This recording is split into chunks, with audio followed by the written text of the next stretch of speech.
Hello my dear student, आप पीछे देख रहे हैं आप सबके लिए सेमीकंडक्टर का कितने सारे डिवाइस लेकर आए हैं। आज इन सारे डिवाइस के बारे में एक एक करके हम लोग आज पढ़ेंगे। तो हम लोग पिछले वीडियो में जो पढ़ चुके थे रेक्टिफायर, फुल रेक्टिफायर और हाफ रेक्टिफायर के बारे में, ठीक है। आज हम लोग जो पढ़ेंगे, ठीक है, फुल वेव ब्रिज रेक्टिफायर क्या होता है, ठीक है, वो कैसे काम करता है ना। और दूसरा ये पढ़ेंगे हम लोग, अगर आप कोई रेक्टिफायर बनाना चाहे, कोई भी स्टूडेंट अगर मान के चलिए इन फ्यूचर में वो रेक्टिफायर बनाना चाहे, ठीक है, या इलेक्ट्रिक सर्किट में कोई चीज को डेवलप करना चाहे खुद से, तो वो कैसे काम कर सकते हैं। देख रहे हैं मदरबोर्ड, या उसको बोल सकते हैं एक इलेक्ट्रिक सर्किट, है ना। तो इसमें जो कैपेसिटर जोड़ा हुआ, ठीक है, और कुछ डिवाइस जोड़ा हुआ जिसके बारे में जानते हैं हम लोग, डायोड के बारे में, इसको जोड़ के क्या करते हैं, बना सकते हैं। तो अगर वीडियो आप देखते हैं तो फिर इसके बारे में आप सोच सकते हैं। आपको थोड़ा बहुत अगर इस सब के बारे में बेसिक आइडिया है और ये पढ़ लेते हैं, थोड़ा समझ जाते हैं इसके पार्ट्स के बारे में, इसकी वर्किंग सिस्टम के बारे में, तो फिर आप इसमें बहुत अच्छा कुछ कर सकते हैं, आप ज्यादा सोच सकते हैं, ठीक है। उसके बाद हम लोग ये पढ़ेंगे रेक्टिफायर का जो है ना इंटरनल कंस्ट्रक्शन कैसे होता है, रेक्टिफायर का जो अंदर का जो भाग होता है, उनकी जो बनावट होता है, रचना होता है, कैसे होता है। फिर हम लोग ये पढ़ेंगे जो सबसे भी होगा, ठीक है, ट्रांजिस्टर। क्या पढ़ेंगे, ट्रांजिस्टर। ट्रांजिस्टर जो है जैसे स्पीकर में हो या कोई इसमें हो, ठीक है, कोई रिसीवर में हो, होता है, वो किस तरह से काम करता है। तो पहले हम लोग ट्रांजिस्टर को पढ़ेंगे, ट्रांजिस्टर के एक एक पार्ट के बारे में जानकारी लेंगे, ट्रांजिस्टर का थोड़ा सा वर्क और जानकारी लेंगे। फिर इसके बाद वाला वीडियो में ट्रांजिस्टर का प्रकार पढ़ेंगे, फिर ट्रांजिस्टर को इलेक्ट्रिक सर्किट में कहाँ कहाँ प्रयोग करके उसमें कैसे काम लिया जाता है उसके बारे में पढ़ेंगे। ये आप देख रहे हैं, आप कभी ना कभी देखे होंगे इसके बारे में, ठीक है, या सुने होंगे, ठीक है, कहीं ना कहीं इसको देखे होंगे। ये ट्रांजिस्टर है, इसका 3 पार्ट्स है, 3 पार्ट्स का क्या काम है, क्या भाग है करके हम लोग पढ़ेंगे, ठीक है। और उसकी जो बनावट होता है कैसे होता है ना, इसमें क्या क्या होता है, जैसे पी टाइप, एन टाइप, ठीक है, उसके बाद एन टाइप, ये क्या होता है समझेंगे। और पिछले क्लास में जो पढ़ेंगे ट्रांजिस्टर का प्रकार, है ना, जिसमें पीएनपी, ये वाला देख रहे होंगे शायद, ये पीएनपी, ये ट्रांजिस्टर का एक प्रकार का नाम है, ठीक है। और दूसरा आपका हो जाएगा एनपीएन, एनपीएन, एनपीएन, ये भी क्या आपका एक ट्रांजिस्टर का प्रकार है। तो ये जो है ना, इसका क्या काम होगा, ये कैसे, इसको कैसे परिभाषित करना होगा, इसके बारे में जानेंगे इसका अगले वाला वीडियो में। तो आज का वीडियो में जानने वाले हैं, आप समझ रहे होंगे, ठीक है, फुल वेव ब्रिज रेक्टिफायर, है ना। और आप ट्रांजिस्टर के जो है ना परिभाषा, ट्रांजिस्टर के जो है ना पार्ट्स का नाम, और ट्रांजिस्टर के कुछ अल्फा बीटा जो होता है ट्रांजिस्टर में, अल्फा बीटा क्या होता है, उसके बीच में जो रिलेशन होगा उसके बारे में हम लोग समझेंगे। तो चलिए हम लोग देर ना करते इसमें समझते हैं। तो हम लोग पिछले वीडियो में जो एलईडी तक पढ़ चुके थे, तो एलईडी के बारे में थोड़ा जानकारी लेते हैं। एलईडी क्या है, एलईडी का जो फुल फॉर्म होता है लाइट इमिटिंग डायोड होता है, और वो डायरेक्टली इलेक्ट्रिक एनर्जी को, ठीक है, प्रकाश ऊर्जा में कन्वर्ट कर देता है, ठीक है। तो उस एलईडी का प्रयोग कहाँ होता है समझते हैं। एलईडी का प्रयोग, एलईडी का जो प्रयोग होता है वो संकेत, है ना, इंडिकेटर के रूप में होता है। इंडिकेटर समझ रहे हैं, जैसे कोई रिमोट का इंडिकेटर हो गया, कोई चीज के इंडिकेटर हो गया, ठीक है, जैसे टीवी, रेडियो, चार्जर का जो इंडिकेटर होता है, इसमें चार्ज होता है या नहीं होता है, एक छोटा सा बल्ब जलता है, उसके रूप में क्या करते हैं, ठीक है। उसके बाद हम लोग समझते हैं प्रकाश व्यवस्था, मतलब लाइटिंग में, लाइटिंग हम लोग जैसे कि हम अभी जो मेरा जो अभी सिस्टम चल रहा है उसमें आगे पीछे लाइट लगा हुआ है, ठीक है, इसके पीछे का जो जितने भी लाइटिंग है वो लाइटिंग सारे का सारे लाइटिंग किस चीज का है, एलईडी का है, ठीक है। तो एक लाइटिंग सिस्टम करते हैं डिजिटल डिस्प्ले में। डिजिटल डिस्प्ले आप जो देख रहे हैं डिस्प्ले, ये भी डिस्प्ले क्या आपका एक डिजिटल डिस्प्ले है, ठीक है। एग्जाम में आप पूछते हैं एलईडी का परिभाषा और उसका प्रयोग के बारे में, तो 2 प्रयोग लिखना पड़ेगा, हमने 4 प्रयोग लिख के रखे। जैसे कैलकुलेटर का जो डिस्प्ले होता है, डिजिटल, है ना, वॉच जो होता है, मोबाइल डिस्प्ले होता है, ये सारी चीज में क्या किया जाता है, एलईडी का प्रयोग किया जाता है, ठीक है। उसका जब रिमोट, टीवी, एसी समझ रहे, एयर कंडीशन, ठीक है, एसी के रिमोट में, रिमोट के बल्ब में भी ये सारे चीज का एलईडी का प्रयोग किया जाता है। तो आई होप आपको समझ में आया कि एलईडी का प्रयोग कहाँ कहाँ किया जाता है, ठीक है। अब हम लोग समझेंगे फुल वेव ब्रिज रेक्टिफायर, ठीक है, क्या होता है। फुल वेव ब्रिज रेक्टिफायर को परिभाषित करेंगे, समझेंगे, ठीक है। तो देखो हम लोग जो रेक्टिफायर पढ़ चुके थे, एक पढ़े थे हम लोग हाफ रेक्टिफायर, उसमें एक ही पीएन जंक्शन डायोड लगा रहता है। एक था आपका क्या, आपका फुल वेव रेक्टिफायर, उसमें 2 क्या था, पीएन जंक्शन डायोड लगा था। अब जो एक ऐसा रेक्टिफायर होगा, है ना, जो फुल वेव की तरह क्या करेगा, डीसी धारा देगा, लेकिन इसमें 2 नहीं, 3 नहीं, 4 पीएन जंक्शन डायोड, 4 डायोड इसमें क्या रहेगा, जुड़ा रहेगा। अब आपको समझ में आ गए होंगे कि फुल वेव रेक्टिफायर में कितना डायोड का प्रयोग होता है, कितना प्रयोग, 4, ठीक है। हाफ वेव में 1, ठीक है, फुल वेव रेक्टिफायर में 2 और फुल वेव ब्रिज रेक्टिफायर में 4 डायोड का प्रयोग होता है। चलिए इसका अपन लोग थोड़ा सा कंस्ट्रक्शन भी समझ लेते हैं 4 डायोड का होता है। ठीक है, अब ये वाला देख रहे हैं, ये वाला क्या रेक्टिफायर का क्या है आपका इंटरनल पार्ट से। ठीक है, यहाँ पे क्या एसी धारा का क्या आपका स्रोत है, ठीक है, सोर्स है। और ये जो है ना इसका जो उसका जो ट्रांसफार्मर है, वो ट्रांसफार्मर का जो है ना एक सेकेंडरी कॉइल है। इस सेकेंडरी कॉइल में कितना डायोड जोड़ा गया, 4 डायोड जोड़ा, कितना डायोड जोड़ा गया, 4 डायोड। ठीक है, तो अब अल्टरनेटिव करंट में क्या होता है, हाफ साइकिल में क्या होता है पॉजिटिव होता है धारा, हाफ साइकिल में क्या होता है नेगेटिव होता है धारा। तो ये क्या काम करेगा, एक हाफ साइकिल में पॉजिटिव हाफ साइकिल में 2 डायोड एक वेव में डीसी धारा के रूप में कन्वर्ट करेगा, और जब का नेगेटिव हाफ साइकिल को अगला 2 डायोड क्या करेगा, उसको डीसी धारा के रूप में डीसी धारा के रूप में इसको बदलेगा। चलिए इसका परिभाषा समझ तो फिर आपको समझ में आ जाएगा। इसका परिभाषा समझ लीजिए, वह परिपथ जिसमें 4 डायोड का उपयोग करके एसी मतलब प्रतिवर्ती धारा यानी कि अल्टरनेटिव करंट को डीसी निर्दिष्ट धारा में बदला जाता है, और इसमें एसी की दोनों आधी तरंगों को डीसी फुल तरंगों के रूप में बदला जाता है। तो इसे हम लोग क्या कहते हैं, फुल वेव ब्रिज रेक्टिफायर कहते हैं, फुल वेव ब्रिज रेक्टिफायर कहते हैं। आपको समझ में आ गया होगा, ये एसी धारा को लेगा डीसी धारा में क्या कर देगा, कन्वर्ट कर देगा। ठीक है, इसमें 4 डायोड लगा रहेगा। ठीक है, और इसका जो लास्ट में आउटपुट जो धारा मिलेगा, वो धारा क्या मिलेगा, डीसी मिलेगा। ठीक है, और किस वेव में, हाफ वेव नहीं फुल वेव में। कि हाफ वेव में अगर होगा तो कभी धारा मिलेगा कभी नहीं मिलेगा, जैसे हम लोग छोटे छोटे एलईडी बल्ब को जलाते हैं। और फुल वेव में क्या होता है, पूरी तरह धारा मिलता है। और ये भी क्या करेगा, पूरी तरह से धारा डीसी के रूप में एसी को कन्वर्ट करेगा। लेकिन फर्क है कि दोनों में क्या क्या अंतर है, दोनों का काम बिल्कुल सेम है। ठीक है, बस इसका उपयोग बड़े बड़े डिवाइस में किया जाता है, आगे इसका उपयोग पढ़ेंगे तो आप समझेंगे, तो समझ में आएगा। इसका हम लोग किसके बारे में, थोड़ा रचना के बारे में समझते हैं, कंस्ट्रक्शन के बारे में समझते हैं। इसमें 4 पीएन जंक्शन डायोड होता है, D1 D2 D3 D4। ठीक है, इनको ब्रिज सेतु के रूप में, है ना, ये चारों को ब्रिज सेतु के रूप में, ब्रिज सेतु पढ़े होंगे आप लोग कीचप लॉ में। ठीक है, ब्रिज सेतु के रूप के आकार में उसको जोड़ा जाता है। ठीक है, तो चलो यहाँ तक स्क्रीनशॉट ले, फिर आगे वाला जो इसका जो कंस्ट्रक्शन का पार्ट होगा उसका हम लोग समझते हैं।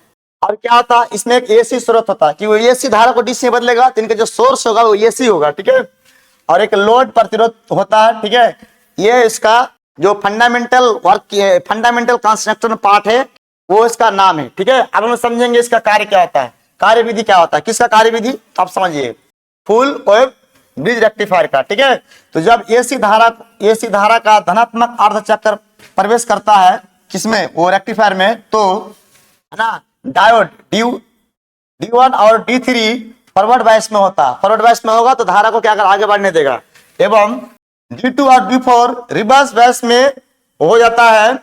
जब ये दोनों किस में रहेगा, फॉरवर्ड बायस में होगा तो D4 और D2 रिवर्स बायस में चला जाएगा, यहां से धारा निकालने नहीं देगा। ठीक है, और लोड प्रतिरोध पर डीसी धारा के रूप में एक निश्चित दिशा में धारा बहते हैं, उसमें बहना शुरू कर देगा। ठीक है, जब एसी धारा का ऋणात्मक अर्धचक्र प्रवेश करता है तो डायोड उसी का उल्टा हो जाएगा, D2 और D4 फॉरवर्ड बायस में हो जाएगा, और D1 और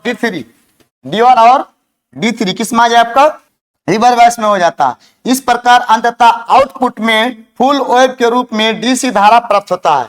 यही इसका क्या काम है, मतलब इसमें 4 जो आपका डायोड जोड़ा गया है, डायोड कहने मतलब पीएन जंक्शन डायोड जोड़ा गया है।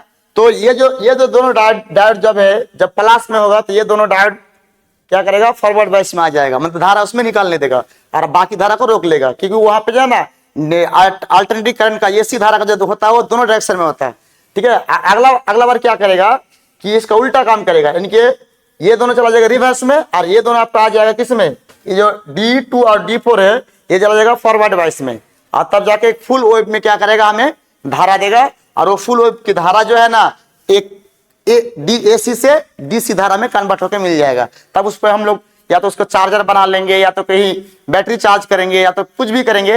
ये बेसिक्स पार्ट है, मैं आपको समझा रहा हूँ। ठीक है, आगे का इसमें बहुत सारा काम होगा, क्योंकि ये चीज है एक 12 क्लास का एक बेसिक चैप्टर है। ठीक है, इसको जब आप नहीं पढ़ेंगे तब इसका आगे डेवलप कुछ भी नहीं कर पाएंगे, इसलिए बहुत इस सब समझना बहुत जरूरी है हम सबको। चलिए आगे हम लोग समझते हैं, इसका आप यहाँ तक स्क्रीनशॉट लीजिए। चलिए, फुल वेव ब्रिज रेक्टिफायर का उपयोग, अब फुल वेव ब्रिज का रेक्टिफायर का उपयोग क्या होता है, ये डायग्राम आप लास्ट में या बीच में कहीं बना लीजिएगा, ठीक है। तो देखो डीसी पावर सप्लाई में इसका उपयोग होता है, डीसी पावर सप्लाई जहां पे दिया जाता है इसका उपयोग होता है, किसका, फुल वेव ब्रिज रेक्टिफायर में। उसका मोबाइल चार्जर में भी होता है, मोबाइल चार्जर में भी होता है, ठीक है, इसका उपयोग मोबाइल चार्जर में भी होता है, ठीक है। कहने का मतलब ये देखो, ये भी एसी में और फुल एसी को डीसी में कन्वर्ट करता है फुल वेव ग्रुप में, और आपका जो फुल वेव रेक्टिफायर था वो भी कन्वर्ट करता है। बस ये थोड़ा सा क्या कॉस्ट, ये थोड़ा महंगा पड़ जाएगा कि इसमें डायोड, इनका जो कंस्ट्रक्शन, इनकी जो बनावट उससे क्वालिटी में अच्छा है, और वो थोड़ा क्या सस्ता पड़ेगा, ठीक। और ये कंप्यूटर चार्जर है ना, और कई इलेक्ट्रॉनिक उपकरणों में इसका उपयोग होता है। तो ये जो था आपका फुल वेव रेक्टिफायर का ब्रिज, ठीक है। यहाँ तक आपको जो रेक्टिफायर वाला कहानी है यहाँ से खत्म होता है। अब हम लोग समझेंगे ट्रांजिस्टर के बारे में, किसके बारे में, ट्रांजिस्टर के बारे में। चलो इसका उपयोग को लिखा जाए और ये वाला डायग्राम बना लेना, 5-5 नंबर पूछता है। चलिए अब हम लोग समझेंगे ट्रांजिस्टर के बारे में, ठीक है। ट्रांजिस्टर तो आप देख ही होंगे, ये जो चीज है आप देख रहे होंगे, यहाँ पे आप देख रहे होंगे रियल लाइफ में ये ट्रांजिस्टर है, ठीक है। ये किस में होता है, बहुत सारे डिवाइस में होता है, ठीक है, बहुत सारे इलेक्ट्रिक सर्किट में होता है। जैसे इसका प्रकार, ट्रांजिस्टर का प्रकार है ना, पीएनपी या एनएनपी, ठीक है, या पीएनपी एनएनपी, तो वो ट्रांजिस्टर प्रकार में, ठीक है। इसका क्या कार्य होगा, कहाँ कहाँ प्रयोग किया जाएगा, इसके बारे में समझना है। तो अभी सबसे पहले जो ट्रांजिस्टर को परिभाषित करेंगे, ठीक है, इसमें कौन कौन से मेटेरियल लगता है, उसके बाद, ठीक है, जो 3 पार्ट है, 3 पार्ट का नाम क्या है, इसमें धारा जाएगा तो उसका धारा का नाम क्या होगा, उसमें धारा उसका धारा का नाम क्या होगा, ठीक है। तब जाके इसका आगे हम लोग समझ पाएंगे कि यहाँ पे बिल्कुल बेसिक से पढ़ाया जाता है ये, खासकर मॉडर्न फिजिक्स को, ताकि मॉडर्न फिजिक्स के जो आपका सेमीकंडक्टर को, ताकि आगे सेमीकंडक्टर किसी भी सर्किट में आप काम करना चाहे तो आप बहुत अच्छी तरह से सोच सकते हैं। तो सबसे पहले हम ये समझते हैं कि ट्रांजिस्टर क्या है, ठीक है। तो ट्रांजिस्टर के बारे में हम लोग समझते हैं, ठीक है। ये जो है ना सेमीकंडक्टर से बनता है। आप ये मत समझना, बहुत बच्चे यहाँ पे कंफ्यूज कर जाएगा, ये ट्रांजिस्टर भी शायद पीएन जंक्शन डायोड से बनता है। नहीं, पीएन जंक्शन डायोड क्या होता है कि P type N type semiconductor जोड़ने के बाद एक सिस्टम डिवाइस बना जाता है, ठीक है। और उसमें जो है ना कभी उसमें जोड़ने के बाद कभी कभी धारा बहने देता है, कभी कभी धारा को रोकता है। फॉरवर्ड बैच में होगा तो धारा को बहने देगा, और रिवर्स बैच में धारा को बहने नहीं देगा, रोकेगा। लेकिन यहाँ पे ट्रांजिस्टर का प्रयोग नहीं होता है, बिल्कुल कंफ्यूज मत होना, ट्रांजिस्टर का प्रयोग इसमें नहीं होता। तो किसका प्रयोग होता है तो हम समझते हैं। तो सबसे पहले समझते हैं, ये 3 सेमीकंडक्टर से बने ऐसा इलेक्ट्रॉनिक डिवाइस है जो विद्युत संकेतों को, है ना, प्रवाहित, इनके एम्पलीफाई सबको समझ में आ रहा है। एम्पलीफायर से समझ आ रहा है कि जो है ना साउंड को तरंग को साउंड में, या तो करंट को, जैसे हम लोग जो कुछ बोलते हैं, रिकॉर्ड करते हैं, तो वो किस रूप में रिकॉर्ड होता है, तो जब इसको हम लोग प्रकार पढ़ के जब उसके कार्य को पढ़ेंगे तब समझ में आएगा, ठीक है। एम्पलीफाई कर दे उसे हम लोग क्या कहते हैं, ट्रांजिस्टर कहते हैं। मतलब ट्रांजिस्टर का क्या काम है, 3 सेमीकंडक्टर से बनेगा सेमीकंडक्टर, ठीक है, पीएन जंक्शन नहीं, ये मत समझना कि आप पीएन जंक्शन से या तो फिर डायोड से, ठीक है। 3 सेमीकंडक्टर से बनेगा, और 3 सेमीकंडक्टर से बनने के बाद वो जो क्या करेगा, एम्पलीफाई को कर देगा, ठीक है। वो मतलब विद्युत संकेत को क्या कर देगा, एम्पलीफाई कर देगा, इलेक्ट्रिक सर्किट को एम्पलीफाई उनके साउंड के रूप में बदल देगा, ठीक है। और ट्रांजिस्टर का जो है ना 3 भाग होते हैं। पहले इसमें ट्रांजिस्टर का भाग का नाम क्या है, ट्रांजिस्टर का कितना भाग होता है, 3 भाग होता है। देखिए यहाँ पे जो देख रहे हैं आप लोग, ठीक है, इसको भी समझ लीजिए। ऊपर में देख रहे हैं ये एन टाइप सेमीकंडक्टर, ठीक है, और नीचे देख रहे हैं पी टाइप सेमीकंडक्टर। तो कितना सेमीकंडक्टर हुआ, 1 2, और नीचे फिर क्या आपका एन टाइप सेमीकंडक्टर, कितना सेमीकंडक्टर हुआ, 3 semiconductor. P type, N type, P type, N type, ये सब जो सेमीकंडक्टर है ये ना कि डायोड है, ठीक है। तो इस तरह से इसको क्या किया, जोड़ से मिलकर बनाया जाएगा। बनाने के बाद इसका एक वाला भाग होगा बेस, दूसरा होगा आपका कलेक्टर, दूसरा आपका इमीटर। ये भाग के बारे में हम लोग समझेंगे। तो क्या कहता है, पहला ट्रांजिस्टर का 3 भाग होता है। कितना भाग होता है, 3 भाग। यहाँ दिख रहा है आपको 3 लाइन। जब भी कहीं भी देखिएगा इलेक्ट्रिक सर्किट में 3 लाइन वाला कोई भी डिवाइस, ठीक है, इस तरह का लगा रहेगा, तो समझ लीजिएगा उसका नाम ट्रांजिस्टर है, ठीक है। तो ट्रांजिस्टर, इस ट्रांजिस्टर 3 वायर होता है कि अब तक जो है ना हम लोग देखे हैं, बल्ब में हो या तो मोबाइल में हो या चार्जर में हो, उसमें 2 क्या था, वायर होता है, ठीक है। हालांकि कुछ प्लग होता है वो नेटवर्क के लिए एक अलग से, तो शो के लिए, जो अलग बात है। लेकिन हम किसी सिस्टम में देखते हैं तो ज्यादातर 2 भाग होता है। इसमें कितना भाग दिख रहा है हमको, 3 भाग। तो इस 3 भाग के बारे में समझेंगे। तो सबसे जो पहला भाग होता है इसका नाम है आधार। आधार मतलब बेस, ठीक है, बेस।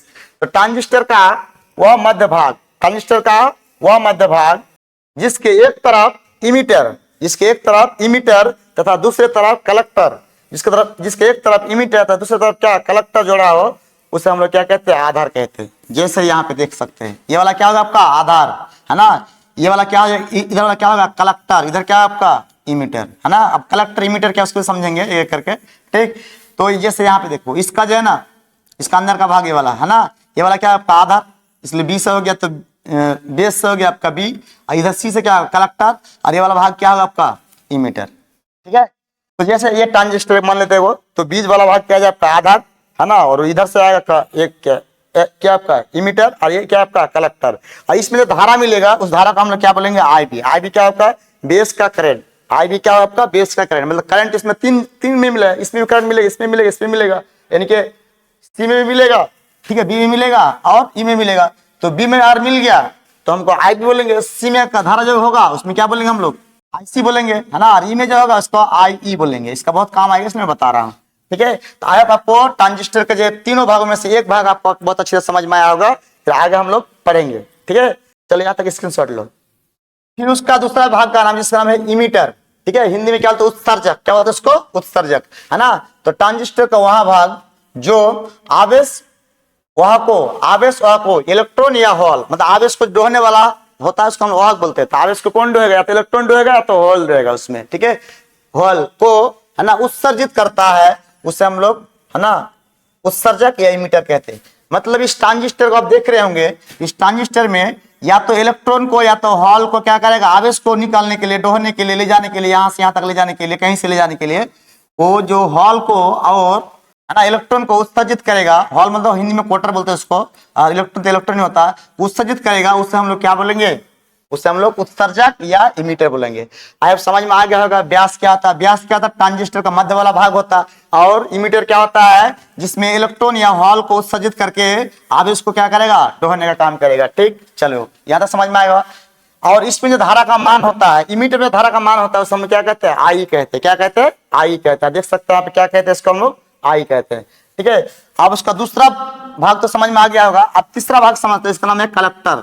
कलेक्टर का हिंदी होता है संग्राहक। संग्राहक क्या करना, जमा करना। नाम से पता चल रहा है, इमीटर क्या करेगा, उत्सर्जित करेगा, ठीक है। व्यास क्या है उस पर डिपेंड रहेगा, और कलेक्ट क्या करेगा, वो खुद धारा को कलेक्ट करेगा, है ना। तो देखो ट्रांजिस्टर का वह भाग जो इमीटर से आने वाले आवेश, अब ये क्या करेगा, इलेक्ट्रॉन उत्सर्जित करेगा, इलेक्ट्रॉन या होल को, तो वहां से धारा निकलेगा। आने वाले आवेशों को एकत्रित मतलब कलेक्ट मतलब क्या करना, जमा करेगा, है ना, कलेक्ट करता है, उसे हम लोग क्या कहते हैं, कलेक्टर कहते हैं। क्या कहते हैं, कलेक्टर या संग्राहक कहते हैं। तो आगे आपको समझ में आया होगा, ठीक है। बेस क्या होता है, कलेक्टर क्या होता है, और इमीटर क्या होता है। तो ये जो ट्रांजिस्टर है ना, ये तो आपका ट्रांजिस्टर है, इसका इंटरनल पार्ट ऐसा होता है, ठीक है। इसका इंटरनल पार्ट क्या होता है आपका, ऐसा होता है, इसीलिए इसको क्या ई बोला गया, तो इसे इमीटर, और सी बोलेगा सी से कलेक्टर, बी बोलेगा तो बी से व्यास वाला भाग, ठीक है। तो ये ट्रांजिस्टर का तीन भाग के बारे में। अब ट्रांजिस्टर के बारे में और भी कुछ बातें हैं ना, कंस्ट्रक्शन के बारे में हम लोग समझेंगे। चलिए यहाँ तक स्क्रीनशॉट लो, फिर आगे हम लोग देखते हैं। चलिए, उस पर धारा होता है, तो कौन धारा कहां से निकलेगा, है ना, इमीटर से निकलेगा, ठीक है। इमीटर क्या आता है, इमीटर का धारा क्या, आई बराबर क्या बोल सकते हैं, आई बराबर आई प्लस आई सी, मतलब यहाँ से धारा निकल के आई में भी जाएगा, इसमें भी जाएगा। किचन अगला आराम से बता सकते हैं। अब जो इमीटर में जो आपका ई है, ट्रांजिस्टर का धारा लाभ होता है। धारा लाभ क्या होता है, धारा लाभ जो है ना, किसी ट्रांजिस्टर के, है ना, किसी ट्रांजिस्टर का हम लोग बोल सकते हैं कलेक्टर के तथा इमीटर का धारा का अनुपात को हम लोग धारा लाभ कहते हैं।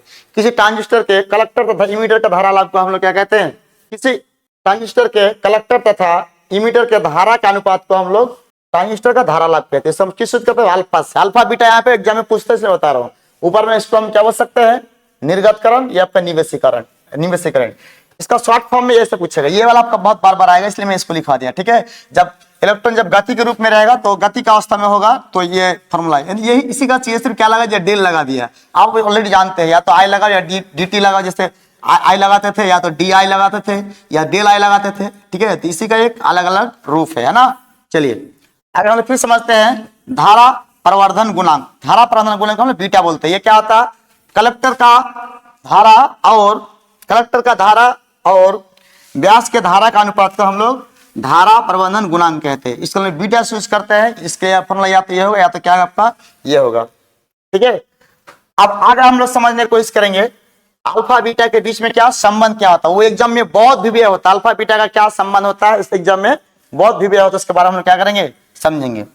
चलिए, ये बहुत विवेय क्वेश्चन होगा, ठीक है। यहाँ से ऑब्जेक्टिव या 2 नंबर में पूछता है, आप देख सकते हैं, ठीक है। ट्रांजिस्टर के अल्फा बीटा के बीच है ना संबंध ज्ञात करें, और अल्फा बीटा के बीच संबंध क्या करना, ज्ञात करना होगा। तो हम जानते हैं कि अल्फा बराबर क्या होगा, फॉर्मूला है ना, del I C upon del I, ठीक है।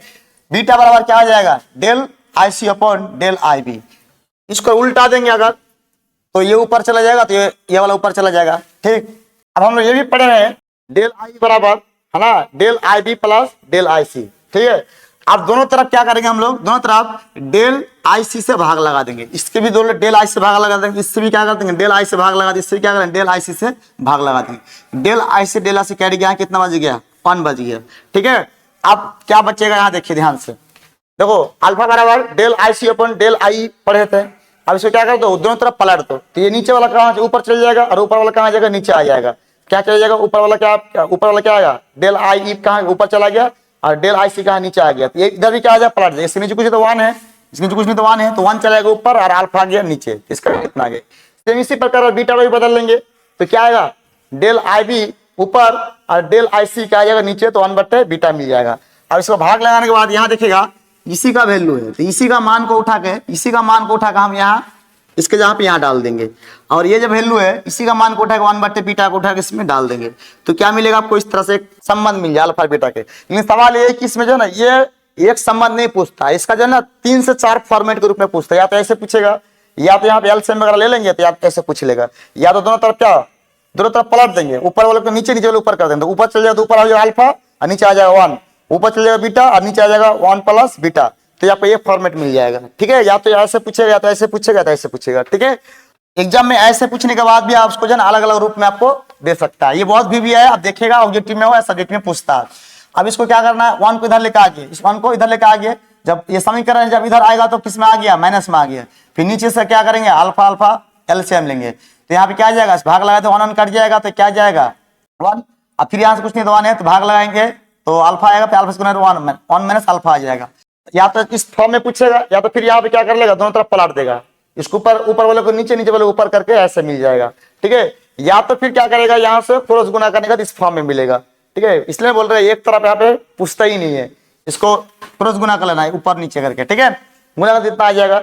या तो कभी अल्फा माइनस बीटा बराबर अल्फा इंटू बीटा पूछेगा। तो ये जो है ना ट्रांजिस्टर के भाग में जो बहने वाला धारा, यानी कि धारा लाभक और प्रवर्धक के बीच में एक संबंध था, ठीक है। अब अगला जो क्लास होगा वो ट्रांजिस्टर का प्रकार है ना, जैसे पीएनपी या तो एनपीएन, ठीक है। ट्रांजिस्टर 2 प्रकार होगा, ये दोनों प्रकार के बारे में समझेंगे, और किस तरह से हमारे एम्पलीफायर में इसको प्रयोग किया जाता है, किस तरह से डाटा सिग्नल को डाटा में कन्वर्ट करके है ना बजाया जाता है या तो काम करता है, इसके बारे में समझेंगे। क्योंकि ये सब क्या बेसिक पार्ट था, ये सब आप नहीं समझेंगे तो फिर हम आपको जो उसका जो वर्किंग सिस्टम है वहां पे हम आपको समझा नहीं पाएंगे। तो आई होप आपको ये वीडियो अच्छा लगा होगा, तो आप जो है मेरे ये वीडियो को अच्छी तरह से देखें और आगे भी जोड़ने की कोशिश करें, ताकि आपकी जो सेमीकंडक्टर वाला जो पार्ट से बेसिक से लेकर हाई लेवल तक को पहुंचा पाए, ठीक है। तो चलो हम लोग फिर मिलते हैं नेक्स्ट वीडियो में, तो तब तक के लिए जय हिंद।